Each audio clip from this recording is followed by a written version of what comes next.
Mari sama-sama kita hampiri hadirat Tuhan. Mari kita menyembah Tuhan.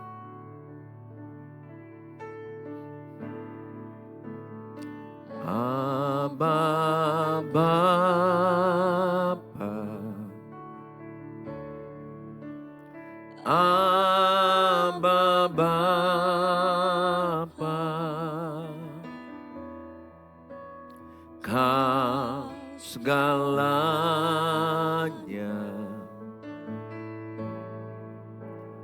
bagiku.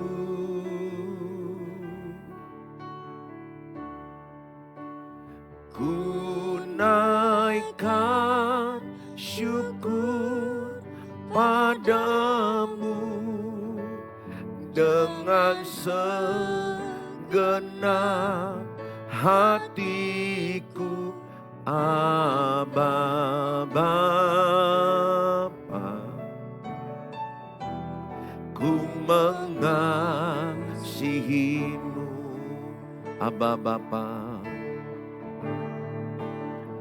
Abba Bapa,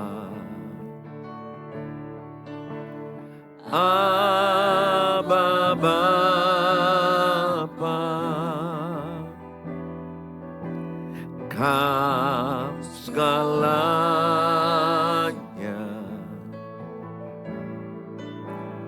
bagiku.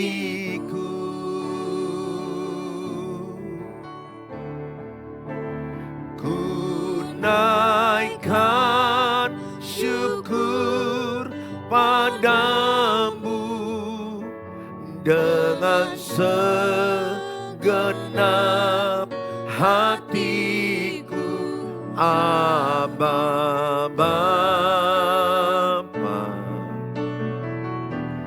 Ku mengasihimu lebih dari segalanya, lebih dari segalanya.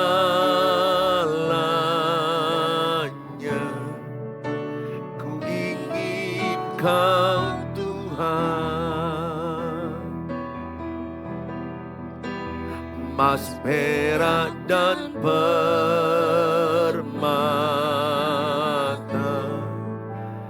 tiada artinya.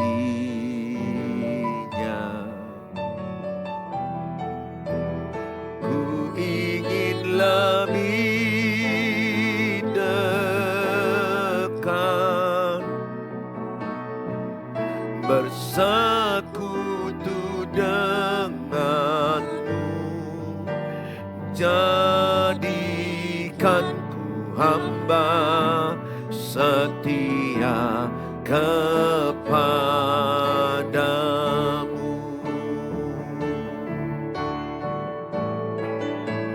Lebih dari segalanya,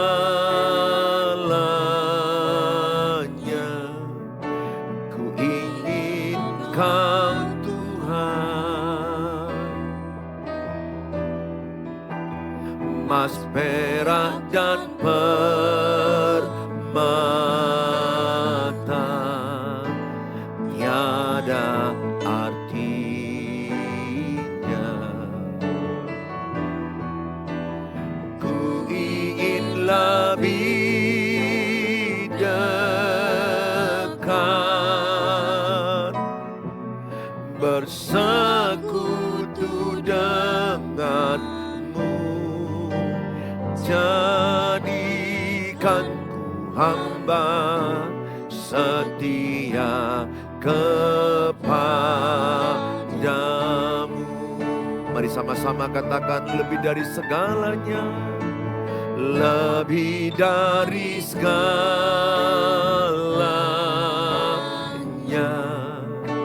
Ku ingin Kau Tuhan,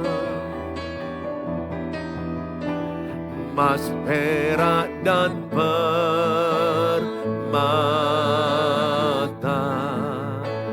tiada artinya. Ku ingin lebih dekat bersekutu denganmu. Jadikan hamba setia kepadamu.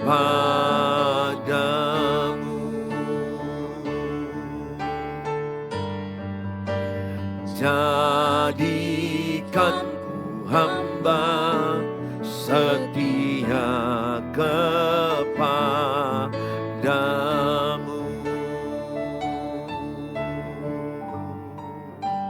Jadikan hamba setia kepadamu.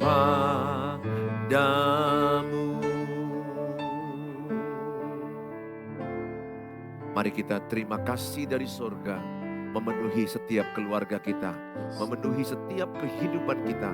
Percayalah, kasih dari surga melawat setiap kita para pemirsa.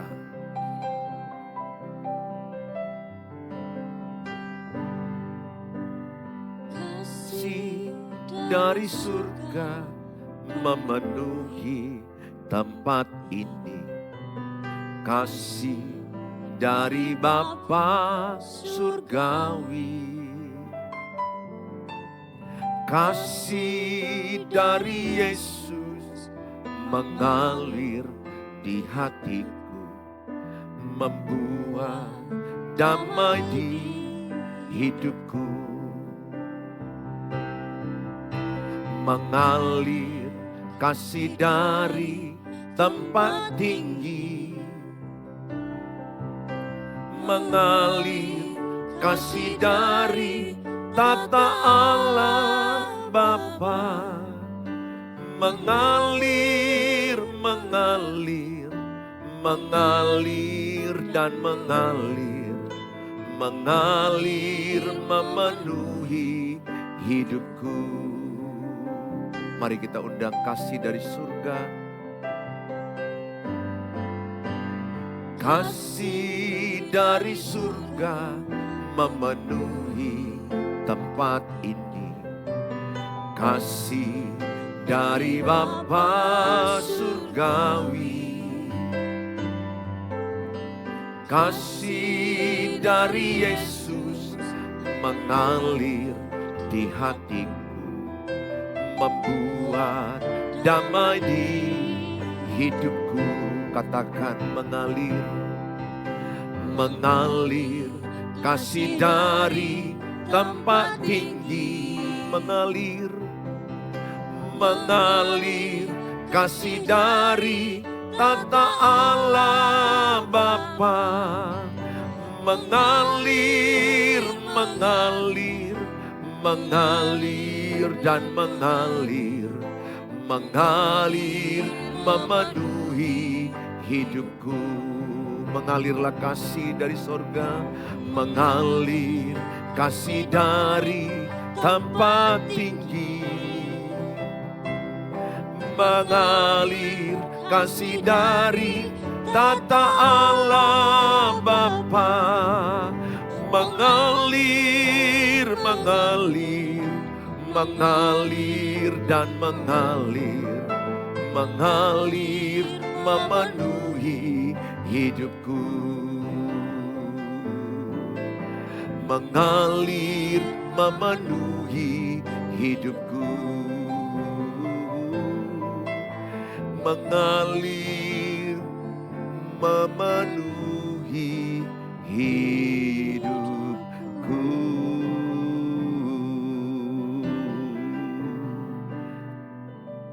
Mengalirlah kasih-Mu Tuhan, mengalirlah di tengah-tengah kami. Mengalirlah, haleluya, turunlah kasih-Mu. Kasih dari surga memenuhi kami, memenuhi keluarga demi keluarga, memulihkan keluarga demi keluarga, memulihkan pernikahan, memulihkan keluarga yang hancur, memulihkan keluarga yang remuk, memulihkan keluarga yang broken home. Haleluya.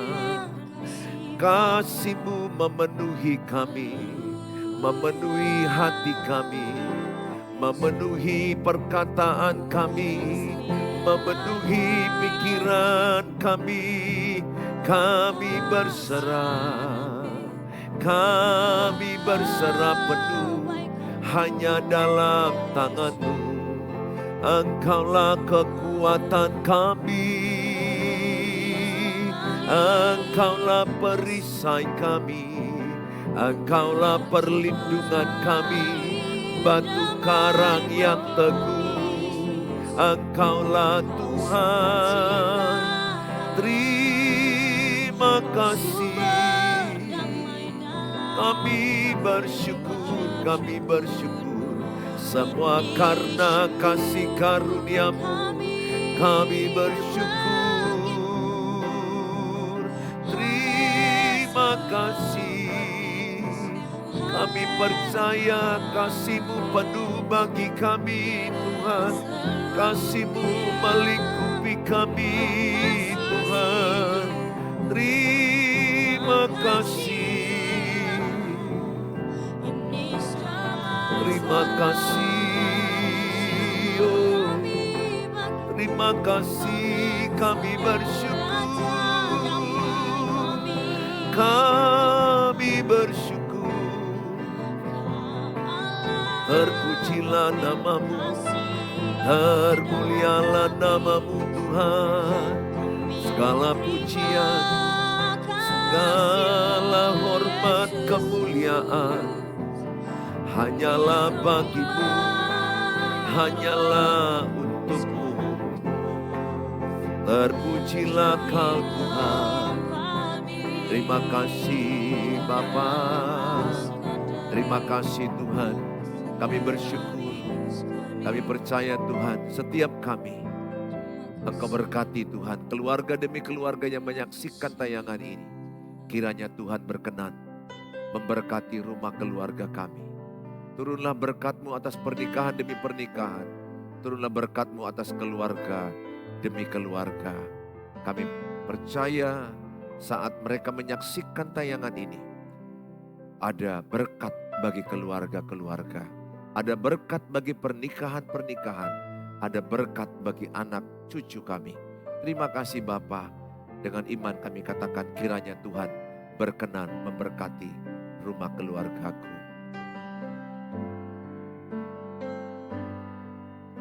Kiranya Tuhan berkenan memberkati rumah keluargaku. Apa yang telah Tuhan berkati, diberkatilah untuk selamanya.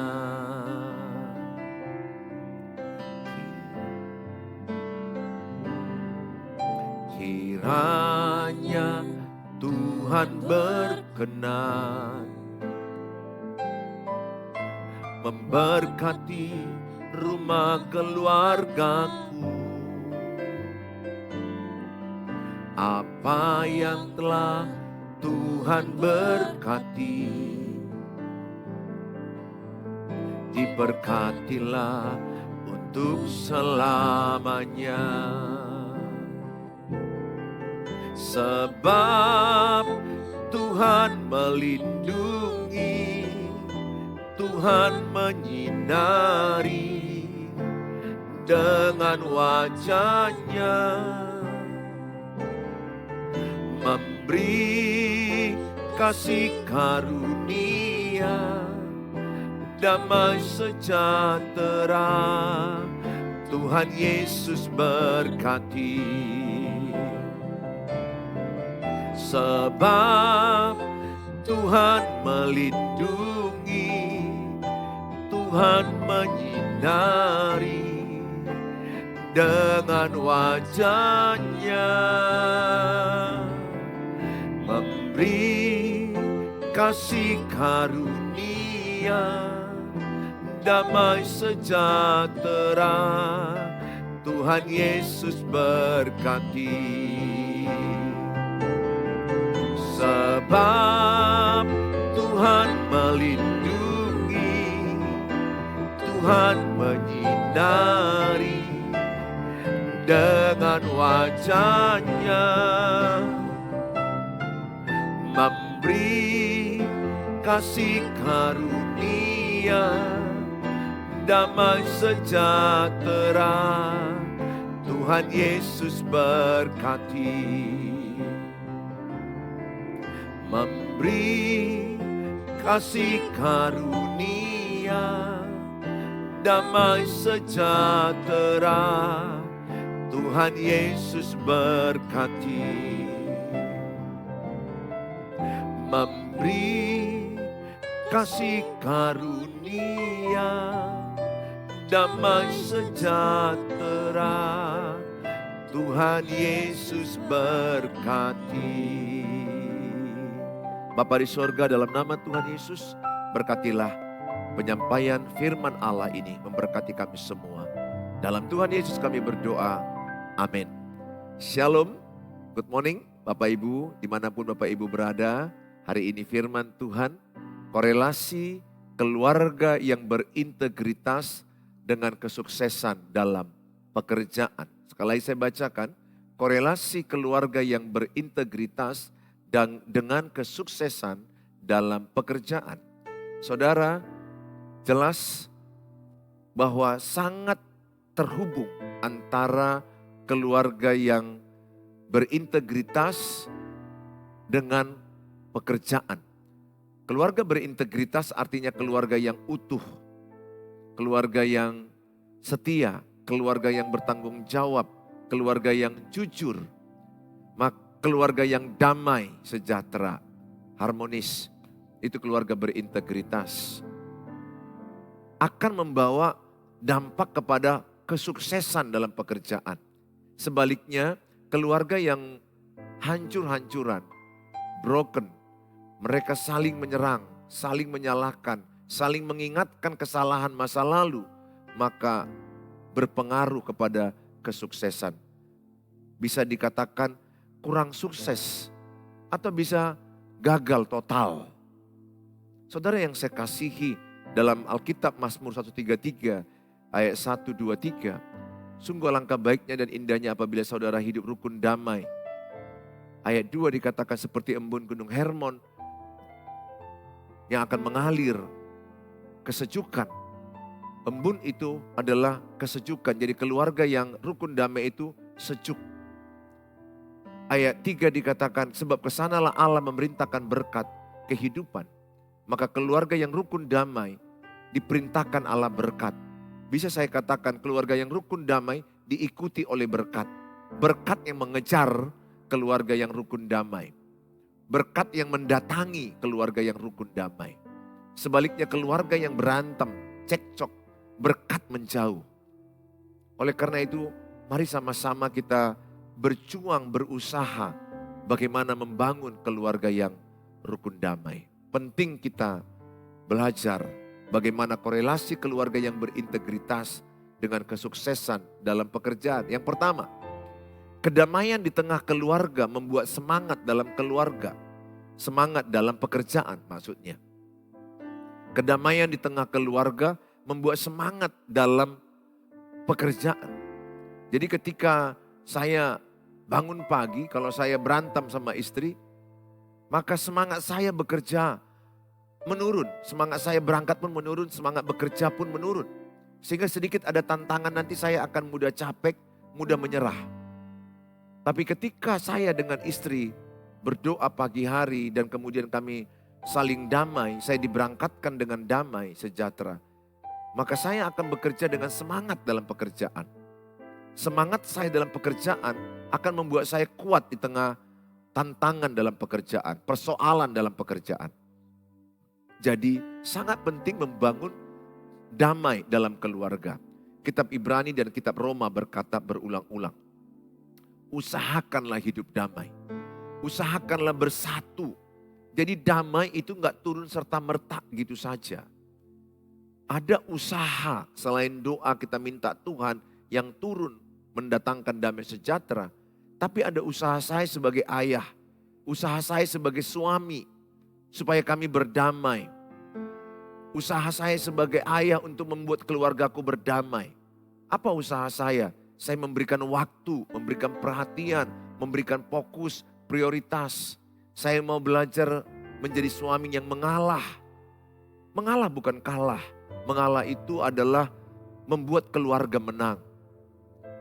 Karena kita berkeluarga itu udah jadi satu kesatuan. Jadi ketika ibu mengalah, ibu membuat keluargamu menang. Ketika saya mengalah sebagai suami, membuat pernikahan kami menang. Bukan kalau saya menang istriku kalah. Bukan kalau istri menang suami kalah. Tidak. Karena Alkitab berkata dalam kitab Matius 19. Ayat 5 dan 6 dikatakan bahwa kita bukan lagi dua tapi menjadi satu daging. Satu perasaan, satu kemenangan, satu kekalahan. Maka saya sekarang ini jadi suami mau mengalah tanpa menghitung. Saya belajar dengan cepat aja ngalah. Gak perlu ada persoalan, gak perlu ada cekcok dalam rumah tangga. Ingat, Yakobus 3:16, akar kekacauan dalam keluarga adalah egois, mementingkan diri sendiri dan kesombongan, dan iri hati. Jadi kalau suami istri egois sama-sama merasa diri benar, maka mereka akan berantem habis. Suami istri sama-sama sombong, maka mereka akan berantem habis. Itu Yakobus katakan, Yakobus 4 ayat 1, bahwa pertengkaran berasal dari hawa nafsu, kesombonganmu. Ayolah suami mau mengalah demi kedamaian. Kalau suamimu gak mau mengalah, istrilah mengalah. Memang 70% secara frekuensinya, secara persentasenya, suami lebih banyak mengalah. Karena suami kan manusia yang diberikan Tuhan lebih stabil emosinya. Kalau wanita kan lebih tidak stabil karena perasaan, hormonal, pikirannya yang rumit, perasaannya menumpuk. Sehingga wajarlah kalau seorang suami itu yang mau mengalah. Suami mengalah untuk menang pernikahan. Suami mengalah untuk keluargamu menang. Saya mengalah kepada hal-hal kecil yang gak perlu dipersoalkan. Masalah makan di mana, masalah suasana rumah, nonton apa, baju apa, jalan-jalan kemana. Saya gak pernah persoalkan. Tapi kalau saya dalam prinsip-prinsip saya mau tegak lurus. Saya tegas. Kalau berdoa, berdoa. Kalau ibadah, keluarga ibadah. Hal-hal yang prinsip saya tegas. Hal-hal yang gak prinsip saya gak persoalkan. Makan apa. Sudahlah itu gak perlu dipersoalkan. Dulu saya pernah mempersoalkan masalah makan sate Padang dengan makan BPK. Kan dua hal yang sangat berbeda. Mana bisa kita satukan tukang sate Padang dengan BPK Tesalonika. Bagaimana mempersatukan itu? Mana ada. Jadi harus pilih dong. Saya pilih BPK, istri saya pilih sate Padang. Saya bilang, gak masalah. Mama mau pilih mana? Mau sate Padang, mau gado-gado. Asal jangan kita bergado. Silakanlah mau makan pecel. Nonton juga, dulu pernah kami berantem. Aku suka film ini, dia suka film ini. Sekarang enggak. Sudah bertahun-tahun saya tidak mau lagi. Saya mengejar ketertinggalan saya. Saya mau keluarga saya itu surga, damai, sejahtera. Jangan ada suara yang tinggi-tinggi, jangan ada suara ribut-ribut, jangan ada yang diam-diaman. Saya membantu stabilnya emosi istri saya. Saya membantu stabil emosi anak-anak saya. Perubahan emosi saya menular kepada perubahan emosi istri dan anak-anak saya. Jadi suami itu adalah penstabil emosi keluarga. Jadi kalau seorang suami emosinya tidak stabil, itu kacau rumah tangganya. Berat. Suami itu harus penstabil emosi. Itu kasih karunia karena suami itu seorang imam. Dia menciptakan kestabilan. Ketika emosional di rumah tangga ada anak atau istri kurang stabil, datang suami ke rumah, dia pembawa stabilizer. Ya, stabilizer itu penstabil. Saya belajar jadi stabilizer emosi dalam keluarga saya. Saudara yang saya kasih, dari mana sumbernya saya? Sumber saya, pemimpin saya adalah Tuhan Yesus Kristus. Kepala istri adalah suami, kepala suami adalah Tuhan Yesus Kristus. Jadi saya dekat dengan Tuhan Yesus, saya diberikan saya sumber untuk kuat menstabilkan emosi. Saudara saya kasihi, dalam 1 Petrus 3 ayat 1 dikatakan, demikian juga kamu hai istri-istri tunduklah kepada suamimu supaya jika ada di antara mereka yang tidak taat kepada firman, mereka juga tanpa perkataan dimenangkan oleh kelakuan istrinya. Jadi pada masa itu Rasul Petrus mengingatkan istri-istri yang punya suami orang tidak percaya, tidak seiman. Rasul Petrus mengingatkan, kalau engkau ingin suamimu dimenangkan, menangkanlah tanpa perkataan. Ini penting bagimu ibu-ibu. Kalau ibu mau memenangkan pernikahan, memenangkan anak-anak, memenangkan suamimu, katakanlah selingkuh, mabuk, suamimu pemukul, suamimu mungkin narkoba, saudara mungkin melihat suamimu sangat jahat. Tapi kalau engkau ingin dipakai Tuhan memenangkan suamimu, ikutilah 1 Petrus 3 ayat 1. Hai istri-istri, dikatakan di sini, menangkanlah suamimu tanpa perkataan. Menangkanlah suamimu dengan perubahan kelakuanmu. Dengan perubahan kelakuanmu. Padahal suami yang selingkuh, suami yang berbuat jahat, suami yang berbuat dosa, masa aku yang berubah? Nah, di sini orang banyak nggak paham. Banyak nggak paham bahwa pernikahan itu ada masalah, itu berasal dari dua sisi. Turut andil apa yang dilakukan istri saya adalah juga bagian daripada apa yang kulakukan. Jadi persoalan pernikahan itu adalah dua-duanya ikut ambil andil di situ. Ada bagian sehingga terjadinya pertengkaran atau adanya persoalan. Nah, sering sekali kita hanya berkata, dia kau yang salah, dia kau yang berdosa. No. Anak-anak kita bandal. Ada sisi kita yang terlibat membuat dia bandal. Jangan bilang, enggak, aku ajarkan yang baik, aku ajarkan doa, aku ajarkan ini. Coba evaluasi dengan teliti. Kenapa anak kita bandal? Ada sisi kita yang salah.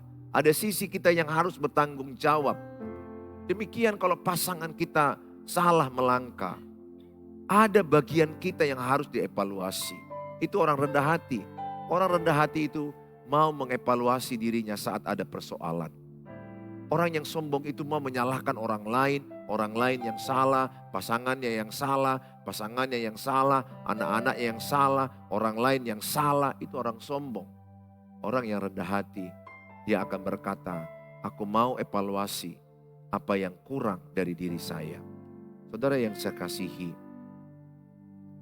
ketika seorang istri tunduk kepada suami, itu akan mendatangkan damai sejahtera. Itu perintah Allah. Hai istri, tunduklah kepada suamimu dalam segala sesuatu. Sebab itulah yang dikehendaki Kristus bagimu. Sebagaimana jemaat tunduk kepada Kristus, demikianlah istri tunduk kepada suami. Pesan saya sebagai seorang suami, jadilah istri yang tunduk kepada suami. Ingat, kebutuhan suami pertama apa? Dihormati. Kebutuhan pertama istri apa? Dikasihi, disayangi, dipuji. Jadi mari jadi istri tabur tunduk. Bagaimana aku tunduk dengan dia yang jahat? Engkau tidak perlu tunduk dengan kejahatannya, tapi tunduk sikap hati, menghormati dia sebagai suami. Menghormati dia sebagai suami, walaupun banyak kekurangannya. Ini bagi saudara yang rindu menangkan suami ya, dengan cara Tuhan. Tapi ada banyak orang ingin memenangkan suaminya dengan caranya sendiri. Saudara yang saya kasihi, ayat yang kelima dikatakan, sebab demikianlah cara perempuan-perempuan kudus dahulu berdandan. Jadi perempuan-perempuan kudus berdandan adalah ayat yang ketiga dan keempat. Yang didandani adalah hatinya. Hati yang lemah lembut, hati yang tentram, hati yang damai sejahtera. Itu yang suruh Tuhan fokus seorang wanita. Bukan mendandani luarnya yang paling utama. Enggak ada salah mendandani luar, rambut atau ke salon. Tidak ada salah dengan itu. Tapi itu tidak fokus, itu tidak prioritas. Kalau mau memenangkan suami tanpa perkataan, dengan cara apa? Dandani hatimu dengan hati yang penuh damai, hati yang penuh sukacita, hati yang tentram, hati yang lemah lembut. Saudara, ayat ini jelas berkata, ayat yang kelima, yaitu perempuan-perempuan yang menaruh pengharapannya kepada Allah. Mereka tunduk kepada suaminya. Ayat ini berkata, apakah ibu-ibu mau menaruh pengharapan kepada Allah, memenangkan pernikahanmu, memenangkan anak-anakmu, memenangkan pasanganmu. Kalau engkau mau ibu-ibu menaruh pengharapan kepada Allah, pada ayat yang kelima 1 Petrus 3, milikilah hati yang tunduk kepada suamimu. Itulah orang yang berharap kepada Allah. Tapi sering sekali istri bukan berharap kepada Allah untuk perubahan pasangan suaminya. Dia mau dengan instan, dia mau cepat. Yang dia lakukan apa? Marah, mengusir, menyalahkan, emosional, repetan. Itu tidak membuat lebih baik pasangan. Saya mengajak semua saudara ibu-ibu belajar untuk benar-benar belajar sikap hati. Ini sikap hati, tunduk kepada pribadi suamimu sebagai pemimpin rumah tangga. Walaupun banyak kekurangannya. Lihat, ketika ibu tabur itu, Tuhan di pihak ibu. Tuhan akan bela pernikahan ibu. Tuhan akan bela keluarga ibu. Ayat yang ke-6. Sama seperti Sarah taat kepada Abraham dan menamai dia tuannya. Dan kamu adalah anak-anaknya jika kamu berbuat baik dan tidak takut akan ancaman. Sarah tunduk kepada Abraham dan taat kepada Abraham. Saudara, miliki sikap hati seperti itu. Kalau dalam rumah tangga kita ada ketundukan, ada sikap hati yang mengajar ketundukan kepada satu sama lain, percayalah, maka keluarga kita akan mudah diarahkan dan mengarahkan. Ada banyak keluarga ketika suami mengarahkan istri payah diarahkan. Ketika ayah mengarahkan anak-anak payah diarahkan. Penting kita belajar keluarga daripada Sarah dan Abraham. Sarah taat dan tunduk kepada Abraham. Walaupun kita lihat adanya kelemahan Abraham, ada kesalahan dia. Tetapi Sarah belajar taat dan tunduk kepada suaminya. Saya mengajak saudara-saudara, ayo miliki keteraturan dalam keluarga. Ada hierarki, ada otoritas dari suami, dari orang tua kepada anak-anak. Sehingga mudah diarahkan keluarga itu. Bayangkan kalau lalu lintas di kota tidak ada pengarah, tidak ada lampu merah, tidak ada penunjuk jalan. Betapa sembrautnya jalan tersebut. Demikian juga di kantor kalau nggak ada peraturan, betapa kacaunya kantor itu. Di rumah tangga juga ada aturan, ada ketundukan, ada ketaatan. Semua kita punya posisi dan peran, punya fungsi. Saya fokus dengan peran saya, fungsi saya. Sehingga saya berharap lewat saya berfungsi, anak-anakku akan berfungsi, istriku juga akan berfungsi. Saudara yang saya kasihi, yang ketiga adalah doa di tengah keluarga yang damai. Yang pertama tadi dikatakan adalah keluarga yang damai akan menciptakan semangat dalam pekerjaan. Yang kedua, keluarga yang punya aturan untuk bisa diarahkan dan mengarahkan. Sehingga ada keteraturan dalam keluarga itu. Sebagaimana Sarah tadi taat dan tunduk kepada Abraham. Yang ketiga adalah doa di tengah keluarga yang damai. Membuat Tuhan memberkati pekerjaan kita. Ketika ada doa keluarga, 2-3 orang sehati berdoa, maka Tuhan mendengarkan doa keluarga itu. Dalam kitab Yosua 24 ayat 15b, tetapi aku dan seisi rumahku, aku akan beribadah kepada Allah. Ambil keputusan, ambil ketetapan beribadah kepada Allah. Allah di pihak kita. Matius 18 ayat 19-22 dan Matius 18 ayat 19-20, 2-3 orang sepakat sehati meminta apapun Tuhan mengabulkannya. Penting ada 2-3 orang sehati, keluarga yang sehati, mungkin meminta supaya ada rumah yang permanen, Tuhan akan tolong. Atau anak supaya kuliah, Tuhan akan tolong. Dengan dana yang cukup, supaya suami bertobat, Tuhan akan tolong.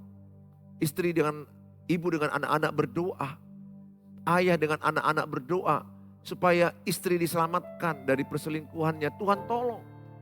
Kenapa? Karena ada kuasa dalam kesatuan.